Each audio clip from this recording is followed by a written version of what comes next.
of the Republican side of the aisle on this committee, zero females.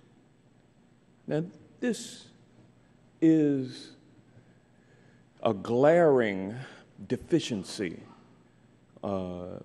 in the caucus on the other side. No women, period. This is 2013.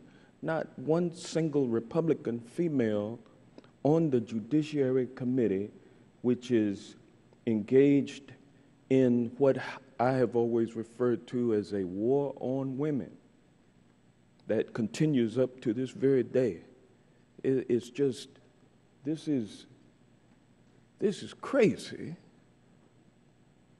And I'll yield to anyone who wants to respond. Mr. Gowdy? Well, I would just say this, Mr. Johnson. I just wrote down 4 names: Mia Love, Nan Hayworth, Ann Burkle, and Marie Bono Mack. Maybe if you wouldn't target our women for defeat in the general elections, we might have some on the judiciary. Well, I'm not going to comment about that, but, you know, I will say that it continues to be a glaring deficiency on this panel, because we have plenty of Republican women in Congress, not plenty of them, but we certainly have some, and not a single one could be encouraged to be appointed to this committee. It's just kind of strange. And then this is the committee that has been steadily at work like a termite in this war on women. It's just really, I mean, now the women on this side of the aisle are taking up for the women, and I think they're doing an admirable job.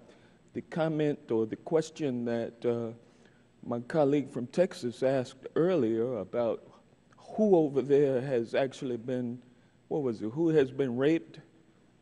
What does it feel like, you know, mentally and physically? You know, I mean, we can't, folks over here, you don't know, you have no idea of what these women have to go through. And I just beg you for some compassion on this issue. Even the mental well-being of a female who would fall under the auspices of this legislation would not be considered. Her mental or emotional health would not even be considered important for purposes of an exclusion from the powers of this bill. And it's just very callous. With that, I will... Would the gentleman yield? Yes, I will. We're begging you and others on your side of the aisle to show compassion for unborn children who are capable of experiencing pain. You don't think that's a compassionate cause that we're undertaking here? Well, if I may reclaim my time, you're talking about unborn fetuses. You're not talking about unborn children. Now, whether or not they are at the point where they are viable or not, they can sustain life on their own, I think that's the question. This, as well as all of the other measures that you have put in place or that you have sought to propose, are chipping away at a woman's right to choose, and that's very important. I know we might disagree with it, but that is the law of the land, and I think that it was a very wise decision that some folks will not let it rest, and I respect that.